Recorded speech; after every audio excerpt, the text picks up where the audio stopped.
আজকে ডব্লিউবিএসএলএসটি ২০২৫ সালের যে নোটিফিকেশন এসএসসি দিয়েছে, সেই নোটিফিকেশনটিকে চ্যালেঞ্জ করে যে মামলা মহামান্য কলকাতা হাইকোর্টে ১৮ নম্বর কোর্টে 7th জুলাই আইটেম নম্বর 1 থেকে আজকে এই মামলাগুলো লিস্টেড ছিল।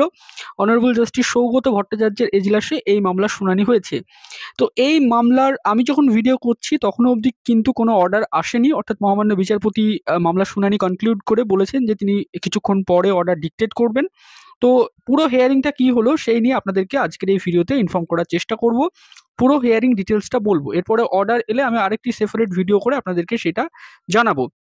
তো মূলত আজকে পিটিশনারদের আইনজীবী মিস্টার বিকাশ ভট্টাচার্য তিনি যেটা বললেন, তিনি প্রথমত নোটিফিকেশনটি দেখালেন এবং তিনি বললেন যে এই নোটিশটি স্ট্রিক্টলি সুপ্রিম কোর্টের অর্ডার মেনে এসএসসি দিয়েছে, কিন্তু এখানে তারা কিছু ইলিগালিটি করেছে, মানে তারা এই যে রুলস ফ্রেম করেছে ২০২৫ সালের, সেই রুলসটা তারা করতে পারে না। সুপ্রিম কোর্টের অর্ডার অনুযায়ী ২০১৬-র যে রুলস সেই অনুযায়ী তাদেরকে পরীক্ষা নিতে হবে। তো মহামান্য বিচারপতি এই জায়গায় জিজ্ঞাসা করলেন ১৬-র যে রুলস সেই অনুযায়ী পরীক্ষা নিতে হবে, এটা কোথায় লেখা আছে?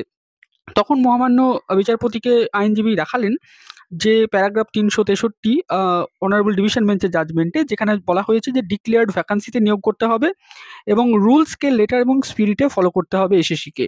তো মহামান্য বিচারপতি এই জায়গায় প্রশ্ন করলেন যে এটা লেখা রয়েছে যে এসএসসিকে রুলস ফলো করতে হবে, কিন্তু এসএসসি যে নিউ রুলস ফ্রেম করতে পারবে না এটা তো কোথাও বলা নেই। তখন মিস্টার ভট্টাচার্য বলেন যে ডিক্লেয়ার্ড ভ্যাকান্সিতে নিয়োগ করতে হবে এটা তো বলা রয়েছে, এবং এটা বলা হয় যে এসএসসিকে ২০১৬ রুলস অনুযায়ী ফলো করে লেটার এবং স্পিরিটে সেটাকে মানতে হবে। তো মহামান্য বিচারপতি বলেন যে কিন্তু এসএসসি যে নতুন রুলস তৈরি করতে পারবে না এটা তো বলা হয়নি। তাছাড়াও এটা ঠিক যে ডিক্লেয়ার্ড ভ্যাকান্সিতে নিয়োগ বলা হয়েছে, কিন্তু এসএসসি যদি নতুন ভ্যাকান্সি যোগ করে তাহলে এটা কি কনসিডার করা যায় না? তো এই সময় মিস্টার ভট্টাচার্য বলেন যে ডিক্লেয়ার্ড ভ্যাকান্সি সেপারেট করে ২০১৬ রুলে নিয়োগ করার ব্যাপারটা তিনি সওয়াল করেন। তো মহামান্য বিচারপতি তার সাবমিশনটা বললেন ঠিক আছে। তো এরপরে মিস্টার ভট্টাচার্য জানান যে ওই যে ২০১৬ ভ্যাকান্সি সেটা তৈরি হয়েছিল অ্যাপয়েন্টমেন্ট ক্যান্সেল হওয়ার জন্য, এবং সেগুলি অ্যাপ্রেসভাবে নিয়োগ করার কথা বলেছিল ডিভিশন বেঞ্চ এবং সুপ্রিম কোর্ট। এবং এরপরে সুপ্রিম কোর্টের অর্ডারে প্যারাগ্রাফ 45 থেকে 46, 47, 48, 49 এগুলো তিনি পড়তে লাগলেন। তো মহামান্য বিচারপতি বললেন যে তাহলে ডিসেবল ক্যান্ডিডেটদের আদার কনসেশন দেওয়ার কথা বলা হয়েছে, কিন্তু যারা স্পেসিফিক্যালি টেন্টেড ক্যান্ডিডেট নয় তাদের কোনো কনসেশনের ব্যাপারে বলা হয়নি, শুধু এজ রিল্যাক্সেশন ছাড়া। তখন মিস্টার ভট্টাচার্য বললেন যে তারা ডিসেবল ক্যান্ডিডেটদেরকে নিয়ে কিছু বলছেন না। তো এই সময় বিচারপতি বললেন যে where is the bar in framing separate rule, অর্থাৎ নতুন রুল ফ্রেম করার জন্য এসএসসিকে কি কোনো বাধা দেওয়া হয়েছিল? তখন মিস্টার ভট্টাচার্য বলেন যে এসএসসি রুল তৈরি করতে পারে, কিন্তু সেটা নিউ রিক্রুটমেন্টের জন্য।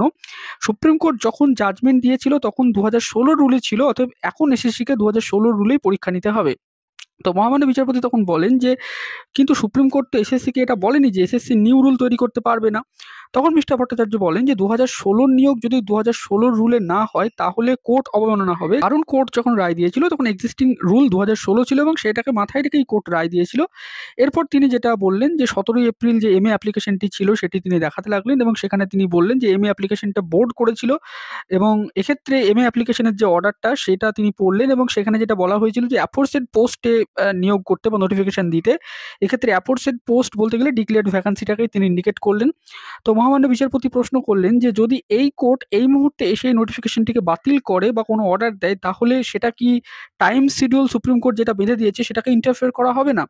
তখন মিস্টার ভট্টাচার্য বলেন যে সুপ্রিম কোর্টের যে অর্ডার সেটাকে লেটার এবং স্পিরিটে ফলো করতে নির্দেশ দিতে অবশ্যই পারে হাইকোর্ট, বা হাইকোর্টের সেটা নির্দেশ দেওয়া উচিত। তো মহামান্য বিচারপতি তখন বলেন যে যদি এই কোর্ট নোটিফিকেশন বাতিল করে তাহলে এই কোর্টের টাইম যে রিল্যাক্সেশন সেটা দেওয়া হয়ে যাবে। তো সেটা কি পারমিসেবল? ১৭ এপ্রিল সুপ্রিম কোর্ট যে অর্ডার দিয়েছে সেই ক্ষেত্রে। তো মিস্টার ভট্টাচার্য বলেন যে সুপ্রিম কোর্ট অর্ডার ফলো করানো কিন্তু হাইকোর্টের দায়িত্ব, হাইকোর্ট এটা পারে। এখানে যদি হাইকোর্ট কোনো নির্দেশ দেয় এসএসসি একটি করিজেন্টাম এনে তাদের যে নোটিফিকেশন সেটাকে তারা কারেক্ট করতে পারে, এবং সেটা করাটা খুব সহজ। তো মহামান্য বিচারপতি তখন বলেন যে সুপ্রিম কোর্ট তো এফিডেভিটও দিতে বলেছিল এসএসসিকে এই ম্যাটারে। তখন মিস্টার ভট্টাচার্য বলেন যে এসএসসি এই যে ম্যাটারে এফিডেভিট দিয়েছিল ঠিক আছে, কিন্তু সুপ্রিম কোর্ট এই ম্যাটারটিকে ডিসপোজড করে দিয়েছে। অর্থাৎ মহামান্য বিচারপতি যেটা বলতে চাইছিলেন যে সুপ্রিম কোর্ট তাহলে এই ম্যাটারটি দেখছে এখন। তো এক্ষেত্রে আইনজীবী জানান যে ম্যাটারটিকে আর দেখা হচ্ছে না, ম্যাটারটিকে ডিসপোজড করে দেওয়া হয়েছে। তো মহামান্য বিচারপতি তখন বলেন যে আপনাদের সুপ্রিম কোর্টে যেতে অসুবিধা কোথায়? অর্থাৎ এই যে কোর্ট, এই কোর্টের এখানে তো কোনো কিছু মানে এই যে ১৭ এপ্রিলের অর্ডার সেই অনুযায়ী তো এখানে কোনো কিছু অর্ডার দেওয়াটা সম্ভব হচ্ছে না। তো তার ফলে আপনারা সুপ্রিম কোর্টে যান। তখন মিস্টার ভট্টাচার্য বলেন যে সময়টা কোনো ইস্যু নয়, কোর্টের দায়িত্ব রুল অফ লকে প্রিভেল করা। তো মহামান্য বিচারপতি তখন বলেন যে ২০১৬ প্রার্থীদেরকে দিয়েই পরীক্ষা নিতে হবে এমন কোনো রেস্ট্রিকশন কি কোথাও জাজমেন্টে ছিল? তার কারণ এটা তো পাবলিক এমপ্লয়মেন্ট এবং এখানে যদি কাউকে বসতে না দেওয়া হয় তাহলে তো আর্টিকেল 16 ভায়োলেশন হবে। তখন মিস্টার ভট্টাচার্য বলেন যে এটা নিউ প্রসেস নয়, এটা হচ্ছে আগের প্রসেস, অতএব ২০১৬ অনুযায়ী এলিজিবিলিটি ক্রাইটেরিয়াটা ডিসাইড হবে। তো মহামান্য বিচারপতি বলেন যে কিন্তু কোথাও তো ডিভিশন বেঞ্চ এবং সুপ্রিম কোর্ট বলেনি যে ফ্রেশ রিক্রুটমেন্টে ২০১৬ রুল অনুযায়ী করতে হবে, ২০১৬ প্রার্থীদেরকে নিয়েই করতে হবে, এমন তো কোথাও বলা হয়নি। তখন মিস্টার ভট্টাচার্য ২০১৬ যে প্রসেস সেটা বাতিল এবং ফ্রেশ ভাবে নিতে হবে এইটাই তিনি বলেন এবং তিনি বলেন ২০১৬ ভ্যাকান্সি শুধুমাত্র ২০১৬ রুলস অনুযায়ী ২০১৬ প্রার্থীদের নিয়ে নিতে হবে এবং টেন্টেড প্রার্থীদের নিউ যে সিলেকশন প্রসেস সেখানে কোনোভাবে বসতে দেওয়া যাবে না। তো মহামান্য বিচারপতি এই টেন্টেড প্রার্থীদের বিষয়টা নিয়ে বললেন ঠিক আছে সেটা ঠিক। তখন তিনি এসএসসির পক্ষে দাঁড়ানো আইনজীবী কল্যাণ ব্যানার্জিকে বললেন যে কেন টেন্টেডদেরকে বসতে দেওয়া হচ্ছে এবং মার্কস ডিস্ট্রিবিউশন নিয়েও তিনি কিছু বক্তব্য বললেন যে এই যে টিচিং এক্সপিরিয়েন্সের ব্যাপারটা এই জায়গাটা নিয়েও তিনি একটা প্রশ্ন তুললেন।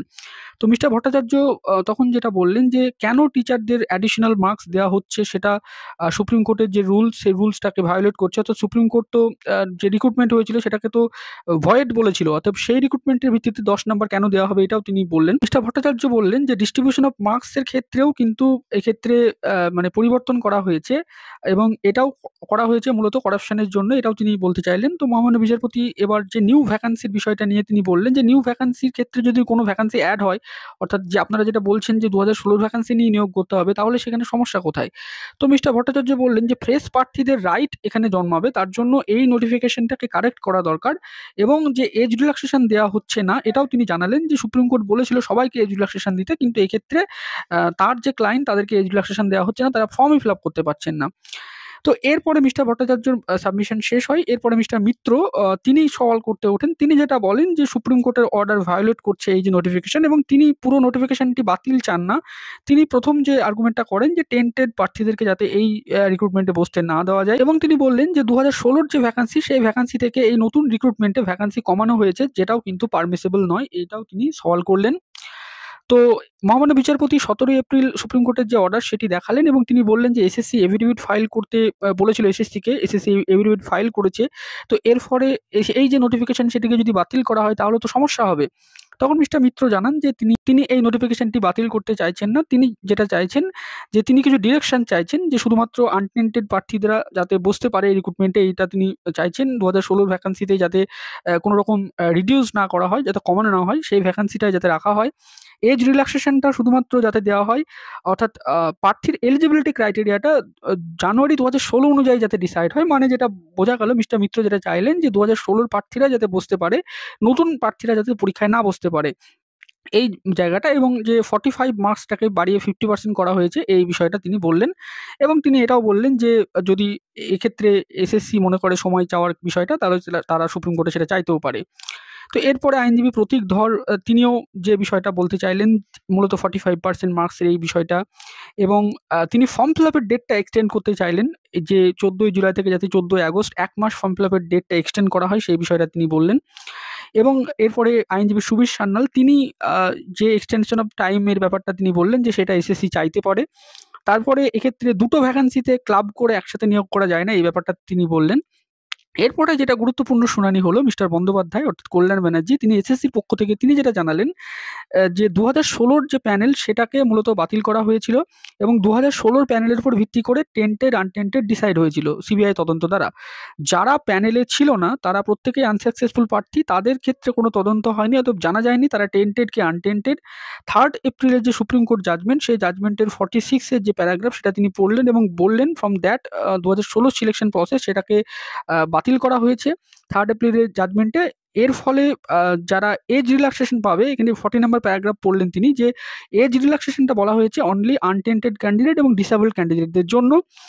টেন্টেড ক্যান্ডিডেটদের জন্য কোনো এজ রিল্যাক্সেশন বলা হয়নি, কিন্তু এখানে কোথাও বলা হয়নি যে টেন্টেড প্রার্থীরা পরীক্ষায় পার্টিসিপেট করতে পারবে না। এই জায়গাটাই মহামান্য বিচারপতির সাথে আইনজীবী কল্যাণ ব্যানার্জির একটু মানে একটু আর্গুমেন্ট হলো যে বিষয়টা নিয়ে যে মূলত মহামান্য বিচারপতি বারবার এটা জানতে চাইছিলেন যে টেন্টেড প্রার্থীদেরকে কেন বসতে দেওয়া হবে, তাদের রিক্রুটমেন্টে যেহেতু ফ্রডভাবে হয়েছে, সুপ্রিম কোর্ট যেহেতু তাদের স্যালারি রিফান্ড করতে বলেছে। তো এই জায়গায় কল্যাণ ব্যানার্জি বোঝানোর চেষ্টা করছিলেন যে সুপ্রিম কোর্ট কোথাও এটা বলেনি যে টেন্টেড প্রার্থীরা আর কোনো ফিউচার রিক্রুটমেন্টে বসতে পারবে না। মূলত তিনি এই বিষয়টাই বোঝাতে চাইছিলেন যে টেন্টেড প্রার্থীরা এজ রিল্যাক্সেশন পাবে না, এবং যদি 49 প্যারাগ্রাফটাকে এইভাবে ব্যাখ্যা করা হয় যে টেন্টেড প্রার্থীরা আর পরীক্ষায় বসতে পারবেন না, তাহলে শুধুমাত্র আনটেন্টেড প্রার্থীরাই পরীক্ষার জন্য অ্যাপ্লিকেশন করতে পারবে, আর কেউ পারবে না। এবং এসএসসি যেটা করেছে যে এই রিক্রুটমেন্টে এজ রিল্যাক্সেশনটা দিচ্ছে শুধুমাত্র আনটেন্টেড প্রার্থীদের জন্য এবং ডিসেবল ক্যান্ডিডেটদের জন্য। বাকি যারা ক্যান্ডিডেট তারা অ্যাপ্লাই করতে পারবে তাদের যদি কোয়ালিফিকেশন থাকে, এবং এটাকে এসএসসি ফ্রেশ রিক্রুটমেন্ট হিসাবে ট্রিট করছে, ভ্যাকান্সি অ্যাড করেছে। তো এই জায়গায় এই যে পার্টগুলো নিয়ে মহামান্য বিচারপতির সাথে কল্যাণ ব্যানার্জি আর্গুমেন্টটা করলেন। তিনি মূলত টেন্টেড প্রার্থীদের নিয়ে যেটা বললেন যে তাদেরকে ডবল শাস্তি কেন দেওয়া হবে, অর্থাৎ কোথাও তো এটা বলা হচ্ছে না যে টেন্টেড প্রার্থীরা কনভিক্টেড হয়েছে। এক্ষেত্রে ক্রিমিনাল প্রসিডিং যেটা চলছে সেখানে ডিসাইড হবে টেন্টেড প্রার্থীরা আদৌ মানে কনভিক্টেড হচ্ছে কি হচ্ছে না। তার আগে তাদেরকে স্যালারি রিফান্ড করতে বলা হয়েছে, তাদের চাকরি বাতিল করা হয়েছে, এখন তারা নতুন রিক্রুটমেন্টে কেন বসতে পারবে না? এসএসসি মনে করছে তারা বসতে পারবে, এই জায়গাটা তিনি বললেন। তো এরপরে মহামান্য বিচারপতি একটা বিষয় জানতে চাইলেন যে এসএসসি যদি টেন্টেড প্রার্থীদেরকে বসতে দেয় তাহলে তারা তো এক্সপিরিয়েন্সে 10 নাম্বার পাবে। তো এটা কি করে তারা পেতে পারে? তো এই জায়গায় কল্যাণ ব্যানার্জি যেটা বললেন যে এটা নতুন কিছু নয়, এক্সপিরিয়েন্সের নাম্বার আগেও দেওয়া হতো। তো সেক্ষেত্রে টেন্টেড প্রার্থীরা যেহেতু তারা কাজ করেছে তো তারাও আর কি 10 নাম্বারটা পেতে পারে, এমনটাও বোঝা গেল। তো মহামান্য বিচারপতি এই জায়গাটায় সন্তুষ্ট হলেন না। টেন্টেড প্রার্থীরা পরীক্ষায় কেন বসতে পারছে এই জায়গাটা নিয়ে মহামান্য বিচারপতি কিন্তু সন্তুষ্ট হলেন না, এবং তিনি যেটা বোঝালেন যে এই জায়গাটা নিয়ে তিনি কিন্তু হস্তক্ষেপ করতে পারেন। অন্যদিকে আজকে কল্যাণ ব্যানার্জি মূলত এই যে বিষয়গুলো বললেন, এসএসসির পক্ষ থেকে তার যে বক্তব্য ছিল মূলত এটাই যে যদি টেন্টেড প্রার্থীরা বসতে না পায়, মহামান্য বিচারপতি যদি স্থির করেন প্যারাগ্রাফ 49 অনুযায়ী, তাহলে শুধুমাত্র আনটেন্টেড প্রার্থীরাই এই নিয়োগে অ্যাপ্লিকেশন করতে পারবে, আর কেউই পারবে না। এই জায়গাটা তিনি বললেন। এবং এক্ষেত্রে আ এরপরে অ্যাডভোকেট জেনারেল তিনি সওয়াল করলেন। তিনিও মূলত টেন্টেড প্রার্থীদের এই বিষয়টা নিয়েও বললেন যে টেন্টেড প্রার্থীদেরকে সুপ্রিম কোর্ট কোথাও পরীক্ষায় বসতে দিতে বাধা দেয়নি। শুধুমাত্র তাদের এজ রিল্যাক্সেশনটা দেয়নি এই জায়গাটা। এবং এক্ষেত্রে সবশেষে আ আইনজীবী বিকাশ রঞ্জন ভট্টাচার্য তিনি এবার আর্টিকেল 14 এবং 16 এই বিষয়টা নিয়ে একটু বললেন, এবং তিনি বললেন যে সুপ্রিম কোর্টের জাজমেন্টের 3 এপ্রিল অর্ডার অনুযায়ী টেন্টেড প্রার্থীদেরকে বসতে বাধা দেওয়া হয়েছিল, এবং শুধুমাত্র এজ রিল্যাক্সেশন বা পার্টিসিপেট করতে পারবে কারা? শুধুমাত্র ডিসেবল ক্যান্ডিডেট এবং যারা আনটেন্টেড প্রার্থী তারা। তো এরপরে মূলত সওয়াল জবাবটা শেষ হলো। এই সওয়াল জবাবের মধ্যেই মহামান্য বিচারপতি একটা ইন্ডিকেশন দিলেন যে তিনি কি অর্ডার দিতে যাচ্ছেন।